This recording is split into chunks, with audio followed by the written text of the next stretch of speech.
If you could only pick one game that you completely loved and honestly probably couldn't live without, what would it be?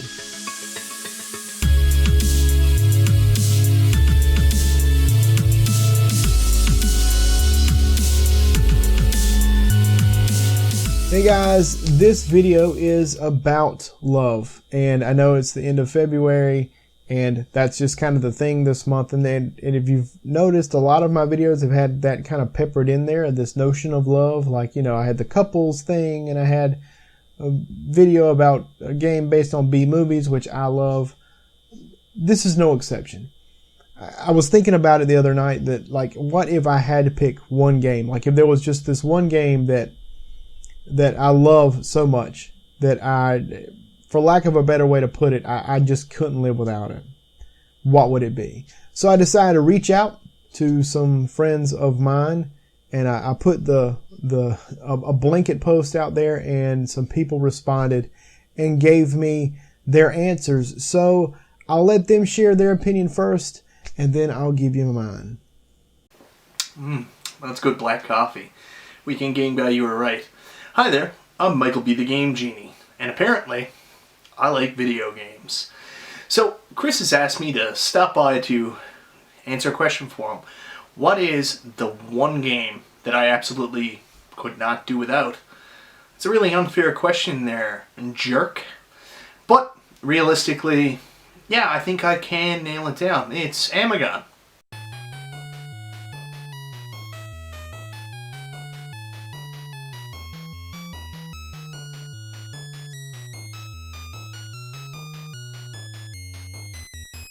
I'm sorry, I had the question wrong. I thought you meant the one game I can't live without making fun of. But I can't. Obviously, it's my favorite game of all time, Legend of Zelda: A Link to the Past. I felt this way ever since the first day I ever played it. The Legend of Zelda, in my opinion, is a perfect game. I can play it over and over, and I can easily say, if it's the only game I had in my collection, the only game I could play, my Desert Island disc, I would be very content playing it over and over.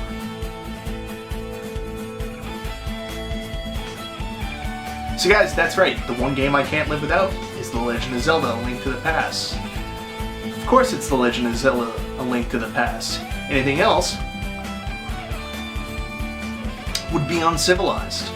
So when Chris asked me what's a game I could not live without, I would have to say Castlevania Symphony of the Night. Now, I absolutely love this game. I actually own various copies, various different ports of Castlevania Symphony of the Night, starting first with the Sony PlayStation version.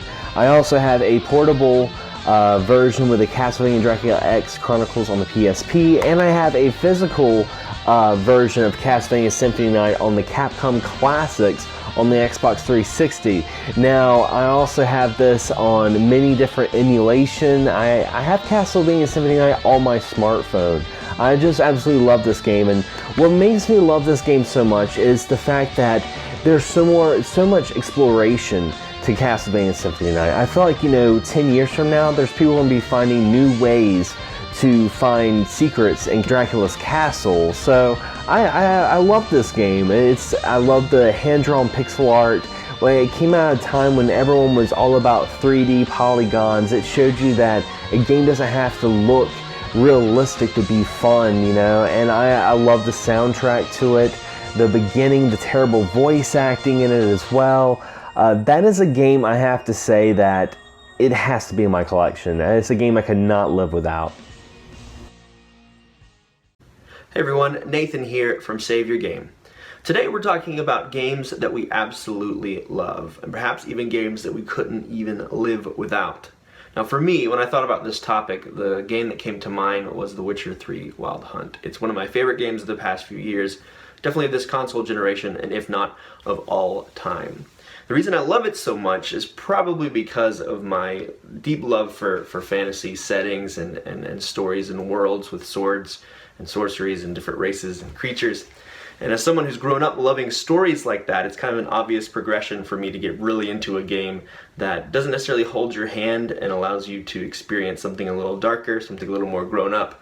and it lets you still explore a vast and whimsical world.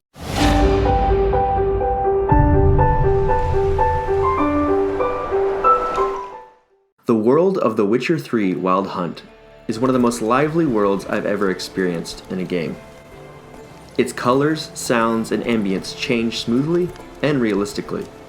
It's a living and breathing landscape. Just listen for a second.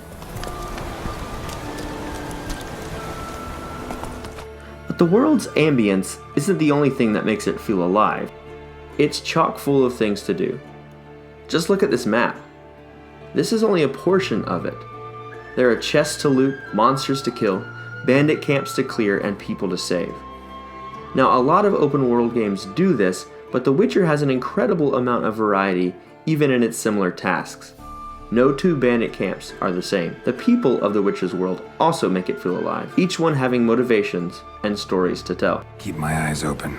Me brother Tomil led him. Talk to him when you find them. This brings us to a limitation to The Witcher games that I think ends up working in its favor. In these games, you're a certain character, Geralt of Rivia, a mutant monster hunter with a heart. A lot of RPGs allow you to create your character and in doing so your own narrative. Not so with The Witcher. Now, of course, there are paths you can take when you level up that give you some control over Geralt's abilities. But for the most part, your role in this story is set.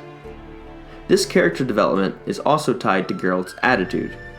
Interactions are rife with choice. The Witcher games are based on the work of Polish author Andrzej Sapkowski. There's a set world here, a set character. There are attitudes about the Witchers that the world has. And once you learn and figure that out, you can kind of base your decisions on the way that the world treats Geralt. There's a unique narrative skeleton here, and one that you hold within the tension of the choices you have to make. There are a lot of choices to make when it comes to Geralt and his relationships.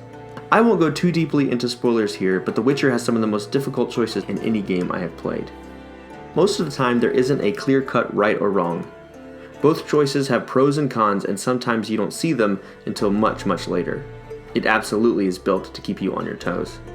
Apart from exploration and character interaction, the majority of your time in The Witcher 3 Wild Hunt will be spent in combat. What now, you piece of filth? As a trained monster hunter, you have tremendous knowledge of the world and its creatures. You can use your detective-like senses to learn, track, and find a creature you've been hired to kill. You can then use your bestiary to equip the right tools to take down your target and come out on top. Mix that near puzzle-like build-up with a fluid, almost dance-like melee input system, and you have the formula for incredibly fun combat. Also, with the immense inventory possibilities, there's incredible depth to The Witcher 3's combat, but it also automates when it makes sense. My favorite example of this is when you encounter an enemy, Geralt will automatically pull out his silver or steel sword. One is used for human enemies, and one for monsters. I could go on and on about the brilliance of this game. I haven't even touched on the political intrigue in the main story, the love triangles, or even the incredibly dense card game that you can play for hours on end. For all of those things, though, and much more, I hope you'll check out The Witcher 3 Wild Hunt for yourself. Hello YouTube, this is Mr. Dude 206 doing a video for the Chum Buddy, the Buddy Chum of Buddies, Weekend Game Guy. And his question, or what he wanted me to do in this video without wasting too much time, is what is the one game that is your top game of all games that have ever been made that you would not die to live without? And that game happens to be Ninja Gaiden 1. Why do I choose this game? Because the replay value, the music, the depth of this game is just, it's unheard of. It's one of the best games for the Nintendo.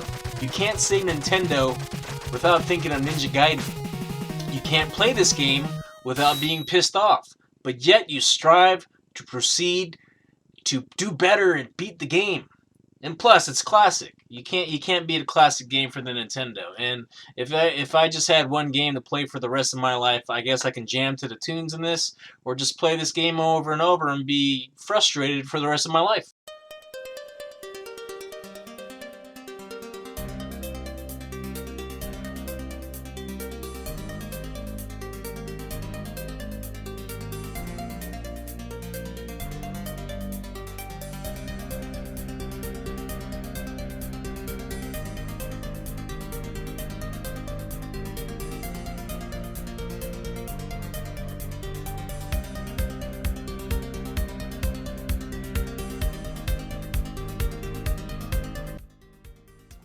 So yeah, pretty much Ninja Gaiden.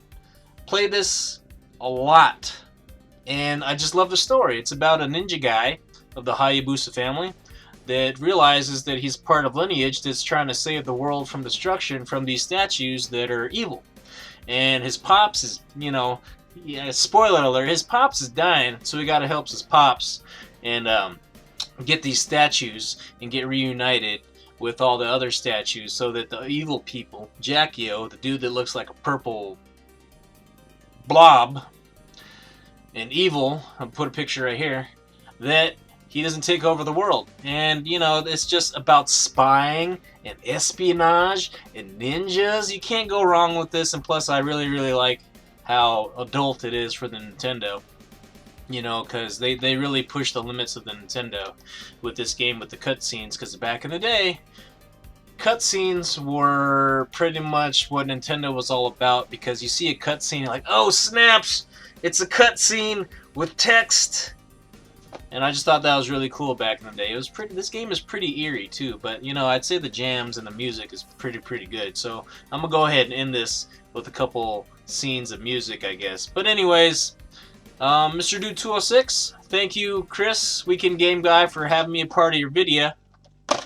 And check you guys later. Comment, subscribe. Peace.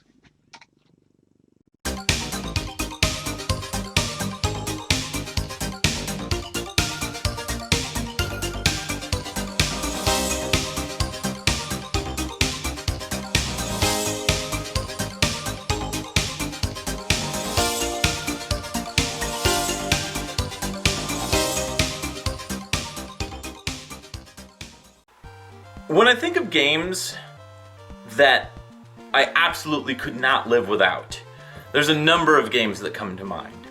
But one in particular, I have very fond memories of, as it was my first experience with the franchise, and this is my favorite franchise of all time. So, I'm going to have to go with Castlevania II: Simon's Quest on the NES. Castlevania II: Simon's Quest was not the game I was expecting to fall in love with. After all, my favorite games back in the late 1980s were Super Mario 2, The Legend of Zelda, and Metroid. But being a fan of Metroid, Castlevania 2's non-linear gameplay spoke to me. Controlling Simon Belmont, you defeated all sorts of enemies, saving up hearts and buying weapons. I loved all the secret clues, and while back then I didn't really understand what the townspeople were saying, or that they were speaking in riddles, I enjoyed going around the towns and meeting new characters. This game was also very shocking to me, as it was the first time I saw a cross when entering the church, which was the first time I saw any kind of religious symbolism in video games. Pretty shocking stuff for back in the day. I love the music too. This soundtrack is fantastic from start to finish. There's no bad songs in this game. Though the final fight with Dracula is a bit easy, and the controls are, early Castlevania, and the later part of the game is a bit lacking, the entire experience was what I yearned to discover. Now, I actually did a whole review on this, so if you want to check out more, go ahead and go to my channel, and you can find the Castlevania 2 review somewhere on my channel. And I think that you will really enjoy it because it goes really in depth to this little game. And is it all bad? Is it all good? Is it a cat scratching the couch? I don't know. What do you think? What do you think? What do you think she thinks? Hey guys, what is up? Dahmer here, and I was asked a very important question. What is the one game that you simply cannot live without? Example, you're on a desert island. What's the one game you choose that you have to play for the rest of your time on that island? I'm going to give my cheaty answer first. And I only say it's cheaty because it's Sonic Ultimate Genesis Collection. This is probably one of the most jam-packed compilation discs ever made. And just the fact that it's got the 4 Phantasy Stars on there alone is worth the price of admission, on top of all the Sonic games and basically whatnot. I've done at least Fatal Labyrinth playthrough, and that was fun. But yeah, there's too much value in this, but I call it cheating because there's like 40 friggin' games on here. plus RPGs alone. Shining in the Darkness was the last game I played almost to completion as well, and I was mapping that out. That was a lot of fun. Graph paper and all. I'll get back to it eventually at some point. But my non-cheaty answer, and it may surprise some of you, it would be Fallout New Vegas. More specifically, Fallout New Vegas's Game of the Year edition. I have all the DLC for this game already, but somebody text me. But I have all the DLC for this game, and what this game does better than Fallout 3 is atmosphere to an extent of goofiness. The goofiness has always been somewhat prevalent in the Fallout series, and 3 didn't have as many goofy moments in there. And I describe that as, for example, if you turn on this one particular perk, Mysterious Wasteland, you get random crazy encounters like old ladies in like sundresses attacking you with kitchen utensils and rolling pins and stuff like that. It's a little bit more bizarre in that way, but all the DLC actually fleshed out the story a little bit more, continued the story in a more progressive way, but also added new gameplay challenges. Dead Money, for example, being one of the more unique styles of gameplay for DLC, forcing you to play how you wouldn't normally play this game or whatever character you rolled. That's my choices. If the cheaty response is good, then yeah, I'm all for it. If it's not the cheaty response, Fallout New Vegas. Give it a go. It's actually one heck of a game, bugs and all. I will give it that. It is a buggy-ass game. This has been Dahmer for Zero Trade and Value Productions. As always, do good gaming. What's up, everybody? It's your favorite TO, Roxus Maya. You know, your fighting game boy, and boy that loves playing some Overwatch when he can. So, I was given a topic from Weekend Game Guy about a game that you love that you cannot, live without. This took a while. There was one game on my mind from the first video I did, but then I actually got the time to think about it a little bit more and really figure out what is that game I want to, I can feel like I could not live out, could not trade in, no matter what it is. And it was only one game I thought about for the longest time, and I couldn't believe it was this game at first. I was like, I haven't played it forever, but I know I couldn't let it go. If there was a time where all my friends were together, we would play this, no doubt. And that's on the Dreamcast, and that is Rush 2049. There was another game in my mind, but this one stood out because I remember so many times I used to go to my cousin Ice's house. Me and two other people as well would go, and we'll hit up the 4-player Dreamcast, and we would just play battle mode. What made Rush 2049 interesting about battle mode was it was broken, and also it was like the aiming was terrible, but we got used to it. We would play on one level because we felt like this was the most fairest level of all of them, and that was Plaza. We would actually play on so we would play on Plaza. We had different weapons there. We had the green kind of green grenades that you can chuck out on different areas to hit multiple people. You got the machine gun that if you follow with the machine gun, it'll most likely kill unless they knew how to avoid. You had the EMP that hits for a good distance variously. You had the green cannon that if you get 2 accurate shots with somebody, they're dead. And you had the missile launcher, obviously one hit kill. Yeah, green mines, blue mines that you can put under to trap people. We used to do some savage stuff.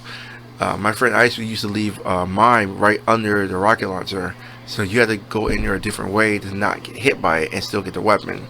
My favorite weapon was the green cannon. It took me a while to get used to the aiming for it, but once I got somewhere with it, it was done. I was also good with what's called the rammer, where you basically had to ram somebody and it would kill them, unless there was like a truck or something like that. Even though Rush was known for being a racing game, the racing part of it kept going in the battle mode, where if you knew how to avoid people, the race skills would show up for different areas to avoid and timing where you think someone's going to land and hit them. We used to play this for hours upon hours upon hours. It was always Rush 2009, Power Stone 2, and other games. But if we didn't have Russ, we wouldn't even get started. We had to have Russ. So much trash talking. You know, some people want to slash each other tires afterwards. It was just good old fun. You know, people used to think of strategy how to beat so much. If somebody won, bragging rights, just so much trash talk, man.